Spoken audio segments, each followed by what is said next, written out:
देखने में भोला भाला, चेहरे पर कातिलाना मुस्कान, दोनों हाथों में बंदूकें, अचूक निशाना। ये तारुफ है पंजाब के सबसे हैंडसम गैंगस्टर सुखवीर सिंह उर्फ सुक्खा कहलवां की, जिसने महज 21 साल की उम्र में पंजाब, हरियाणा, हिमाचल प्रदेश, राजस्थान और उत्तर प्रदेश के इलाकों में ऐसी दहशत बना ली थी कि बड़ा सा बड़ा गैंगस्टर भी उससे कांपता था। सुक्खा कहलवां भले ही एक गैंगस्टर था, लेकिन पंजाब के नौजवानों के बीच किसी हीरो से कम नहीं था। जिस तरह शेर का शिकार सिर्फ बंद पिंजड़े में ही किया जा सकता है, उसी तरह सुक्खा कहलवां को भी पुलिस हिरासत में गोलियों से छलनी करके मौत के घाट उतार दिया गया। लेकिन कुछ दिनों के बाद सोशल मीडिया पर गहमा गहमी बढ़ गई कि सुक्खा कहलवां मरा नहीं, अभी जिंदा है। तो क्या सच में सुक्खा कहलवां ने 5वीं बार फिर से मौत को चकमा दे दिया था? इसका जवाब आपको इसी वीडियो में मिल जाएगा, इसलिए वीडियो को अंत तक जरूर देखिएगा। गैंगस्टर तो आपने बहुत देखे होंगे, लेकिन यकीन मानिए इतना हैंडसम और दिलजला गैंगस्टर आपने कभी नहीं देखा होगा। सुक्खा कहलवां की जिंदगी एक आम लड़के की तरह बहुत अच्छे से चल रही थी। उसके पास सब कुछ था, एक गर्लफ्रेंड थी, एक भाई था, 150 एकड़ जमीन थी और NRI माता पिता थे। फिर भी सब कुछ होते हुए वो पंजाब का सबसे बड़ा गैंगस्टर कैसे बन गया? उसे पंजाब का शार्प शूटर क्यों कहा जाने लगा और पूरे उत्तर भारत के सभी गैंगस्टर उससे क्यों डरने लगे और उसे इतनी बेरहमी से क्यों मार दिया गया? एक एक करके हम सुक्खा कहलवां की जिंदगी के पन्ने पलटेंगे। तारीख 21 जून 1987, गांव कहलवां। इसी दिन एक अमेरिकन NRI सुदर्शन सिंह और हरजिंदर कौर के घर सुखवीर का जन्म हुआ। घर वाले प्यार से सुखवीर को सुक्खा बुलाने लगे। कहलवां उसने बाद में गांव के नाम पर लगाना शुरू कर दिया। सुक्खा का भी अपने माता पिता की तरह बचपन से ही एक सपना था, किसी तरह अमेरिका जाकर सेटल हो जाना। लेकिन गांव में एक मामूली से झगड़े के चलते सब गड़बड़ हो गई। गांव में 2 गुटों के आपसी झगड़े में सुक्खा का नाम बेवजह घसीट लिया गया और मामला पुलिस तक जा पहुंचा, जिस वजह से सुक्खा का पासपोर्ट नहीं बन सका और ना ही अमेरिका जा सका। जबकि उसके माता पिता सुक्खा और उसके बड़े भाई सोनू कहलवां को मौसी के घर छोड़कर US चले गए। 11 अक्टूबर 2008 को सुक्खा ने अपनी गर्लफ्रेंड से शादी कर ली। सुक्खा की गर्लफ्रेंड एक बड़े रिसोर्ट मालिक की बेटी थी, जो इस शादी के लिए राजी नहीं थे। लेकिन सुक्खा के दोस्तों ने मिलकर इन दोनों की कोर्ट मैरिज करवा दी, जिस वजह से हार मानकर लड़की के घर वालों को राजी होना पड़ा। लड़की के परिवार वालों ने किसी तरह जुगाड़ से सुक्खा का पासपोर्ट बनवा दिया। अब सुक्खा पत्नी के साथ ऑस्ट्रेलिया शिफ्ट हो गया, क्योंकि सुक्खा की पत्नी ऑस्ट्रेलिया में किसी बड़े कंपनी में जॉब करती थी। कुछ महीनों तक दोनों के बीच सब कुछ ठीक ठाक रहा। पत्नी जॉब करती थी और सुक्खा घर संभालता था। पत्नी हमेशा सुक्खा को जॉब करने के लिए कहा करती थी, लेकिन ग्रेजुएशन पूरा न होने के कारण सुक्खा को कोई ढंग की नौकरी नहीं मिली। इसलिए वो टैक्सी चलाने लगा, जिस वजह से सुक्खा का अधिकतर समय घर के बाहर ही बीतने लगा। इसी बीच सुक्खा को अपनी पत्नी पर शक होने लगा कि उसका अफेयर किसी और मर्द से है, और जैसे ही ये शक यकीन में बदला, दिल का जला सुक्खा तुरंत फ्लाइट पकड़कर सीधे अपने घर कहलवां पहुंच गया और कोर्ट में जाकर तलाक की अर्जी दे दी। और यहीं से सुक्खा की जिंदगी 360 डिग्री बदल गई। सुक्खा अब बुरी संगत में पड़ गया। देखते ही देखते सुक्खा कहलवां टॉप के गैंगस्टर विक्की गोंडर, प्रेम लाहौरिया, लॉरेंस बिश्नोई और लवली बाबा का जिगरी दोस्त बन गया। लेकिन ये दोस्ती ज़्यादा दिनों तक नहीं चली। कहा जाता है एक लड़की के खातिर लवली बाबा और सुक्खा कहलवां में ये जिगरी दोस्ती जानी दुश्मनी में बदल गई। सुक्खा कहलवां उस लड़की को अपनी बहन मानता था और लवली बाबा ने उसके साथ धोखा किया, जिस वजह से दोनों के बीच दरार पड़ गई। दोनों अब एक दूसरे की नज़रों में खटकने लगे और एक दूसरे को मारने की योजना बनाने लगे। इस आंख मिचौली में आखिर सुक्खा की जीत हुई और एक दिन एक जिम में मौका पाते ही सुक्खा ने लवली बाबा के सीने में दे दनादन कई गोलियां उतार दी। इस हादसे के बाद सुक्खा अब जालंधर शिफ्ट हो गया। रोज रोज उसके खिलाफ नए नए केस दर्ज होने लगे। देखते ही देखते सुक्खा कहलवां पंजाब के अखबारों और न्यूज चैनलों पर सनसनी बनकर उभरने लगा और पंजाब का अचूक निशाने वाला सबसे बड़ा शार्प शूटर बन गया। ऐसा कहा जाता है सुक्खा के दिमाग पर क्राइम का ऐसा नशा छाया कि उसने दांतों से ही एक इंसान का गला काटकर हत्या कर दी। इस घटना के बाद से पंजाब में न सिर्फ आम लोगों में सुक्खा के नाम की दहशत फैल गई, बल्कि बड़े से बड़े गैंगस्टर भी उसके जुर्म को देखकर कांपने लगे। कुछ ही सालों में सुक्खा कहलवां पर 48 केस दर्ज हो गए।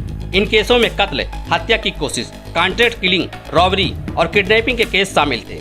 और साल 2010 में सुक्खा ने एक BJP के नेता और फगवाड़ा के प्रधान गुरदर्शन ढिल्लो की हत्या कर दी। यह हत्या सरेआम AK-47 चलाकर की गई। इस हत्याकांड के बाद सुक्खा को पंजाब का बच्चा बच्चा पहचानने लगा। हथियारों को सुक्खा का बहुत शौक था।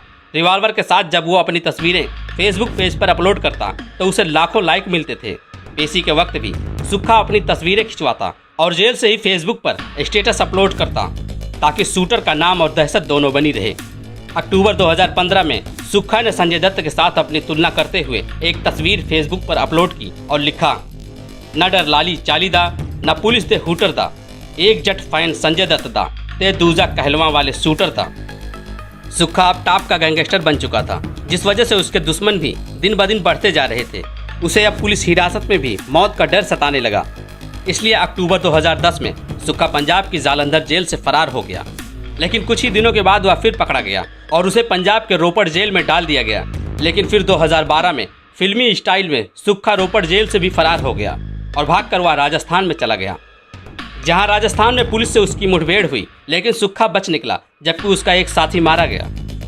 इस मुठभेड़ के बाद सुक्खा कहलवा उत्तर प्रदेश के मोस्ट वांटेड गैंगस्टर यामीन से मिला और दोनों ने मिलकर हिसार के एक व्यापारी से 4 किलो सोना और 2 लाख कैश उसके दुकान से ही लूट लिया। लेकिन दोनों में लूटे हुए माल के बंटवारे को लेकर विवाद हो गया।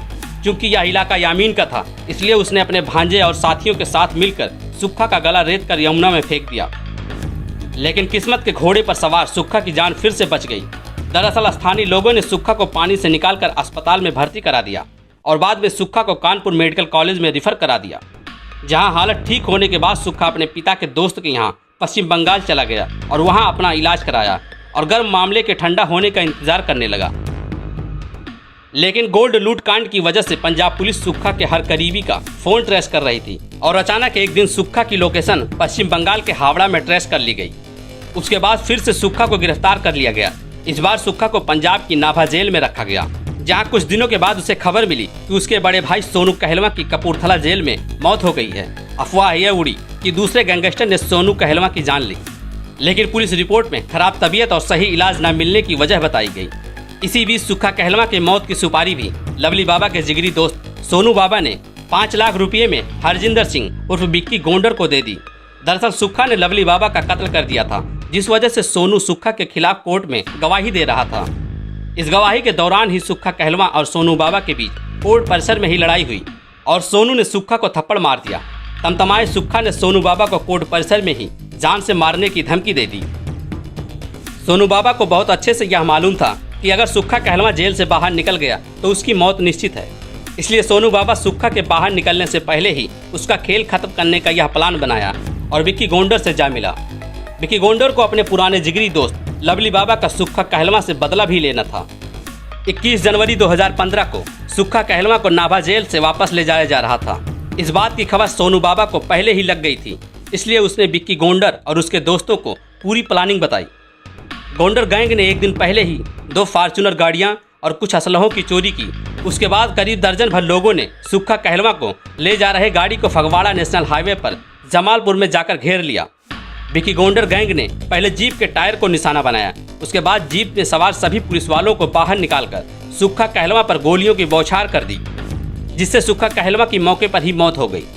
उसके बाद गोंडर गैंग ने सुक्खा की लाश को बीच सड़क पर रखकर चारों तरफ भांगड़ा किया और बंदूक लहराते हुए हवा में गोलियां दागी और जाते जाते ये ऐलान करके कि सुक्खा कहलवा को विक्की गोंडर गैंग ने मारा है।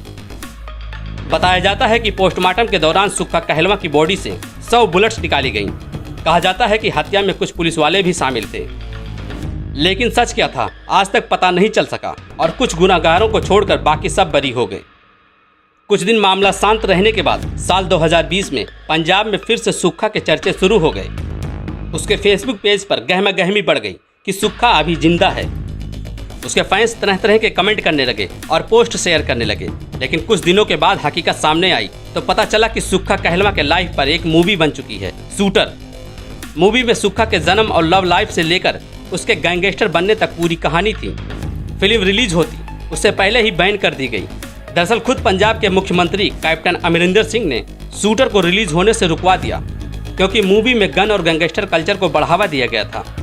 दोस्तों, ये थी कहानी पंजाब के सबसे हैंडसम गैंगस्टर सुखवीर उर्फ सुक्खा कहलवा की, जिसने महज 21 साल की उम्र में ही बंदूक उठा ली और पंजाब का सबसे बड़ा शार्प शूटर बन गया।